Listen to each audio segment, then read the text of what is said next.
compartilhar com vocês sobre o que é o PIB e como ele afeta o nosso país.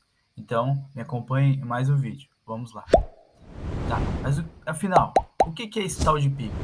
Bom, o PIB é o Produto Interno Bruto, ou seja, PIB. Corresponde ao somatório de todos os produtos finais da economia de uma determinada região, seja ela uma cidade, estado ou país. Um aspecto importante a entender é que o PIB não mostra o estoque de bens e serviços, mas sim o volume desses itens que o país produziu em um determinado período. Ou seja, o indicador não representa a riqueza total que o país possui. Para fins de contagem, o valor do PIB zera no início do ano e é feito um novo cálculo que toma o ano anterior como referência. Assim, consegue-se ver como o indicador evoluiu de um período para o outro.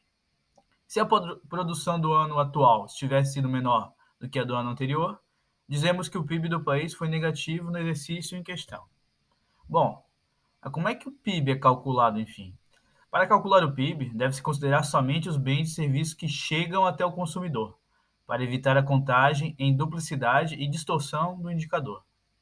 Imagine que uma indústria de massas seja responsável por todas as etapas do processo produtivo, desde o plantio do trigo até a produção dos itens que chegaram até o consumidor. Cada etapa do processo, desde o plantio, fabricação da farinha e produção das massas, possui o seu próprio custo.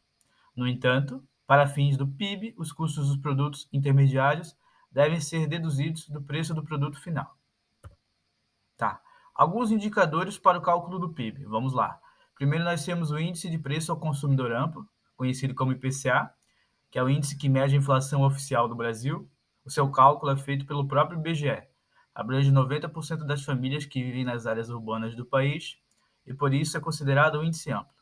Temos também o Índice de Preços ao Consumidor Amplo, IPA, que é um índice de inflação também, porém ele registra as variações dos preços dos produtos agropecuários e industriais nas transações entre empresas. Ou seja, ele considera os estágios de comercialização que antecedem o produto final.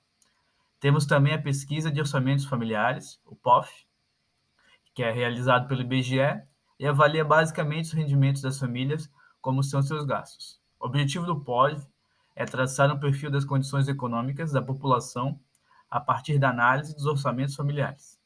Temos também a pesquisa anual de comércio, famoso PEC, que tem como objetivo obter informações sobre a estrutura de atividades do comércio brasileiro. Para isso, o IBGE levanta diversas informações de organizações formalmente constituídas, como número de empresas, receita de vendas, margens de lucro, estoques, despesas, entre outros. E por último, temos também a Pesquisa Anual de Serviços, a PAS. Bom, os itens levantados e analisados pela PAS são os mesmos que vimos no item anterior.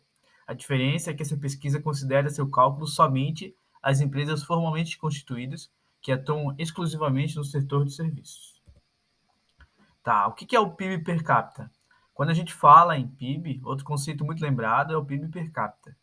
Basicamente, esse indicador é obtido quando dividimos o valor do PIB pelo número de habitantes do município, país ou um estado em questão. Como o PIB é um indicador utilizado para classificar as regiões como ricas, pobres ou em desenvolvimento, muitos podem pensar que um PIB per capita alto significa, de uma forma geral, que as pessoas vivam bem. No entanto, utilizar o indicador para avaliar a qualidade de vida da população não é certo, pois mesmo um local com PIB per capita alto pode não ter uma distribuição de renda equilibrada. Aqui eu trago para vocês uma figura que ilustra a evolução do PIB brasileiro, de acordo com informações do Banco Mundial. O PIB do Brasil alcançou os seguintes valores. Como vocês podem ver aqui à esquerda, em 2012 ele estava avaliado em 2,465 trilhões e vai subindo a cada ano.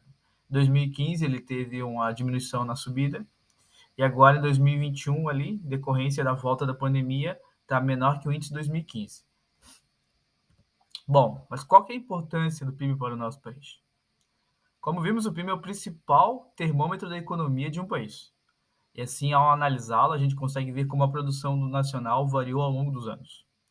Se o indicador está crescendo, significa que a economia do país também apresenta um bom desempenho. Por outro lado, se o PIB está em queda, é um indicativo de retração na atividade econômica, como aconteceu em 2020 em decorrência da pandemia. Nesse caso, é preciso identificar o que está afetando negativamente a produção para que se possa traçar novas estratégias para a economia. É isso, pessoal. Esse vídeo hoje foi introdutório. Agradeço por me acompanharem até aqui. Sugestões e feedback nos comentários. Tchau, tchau.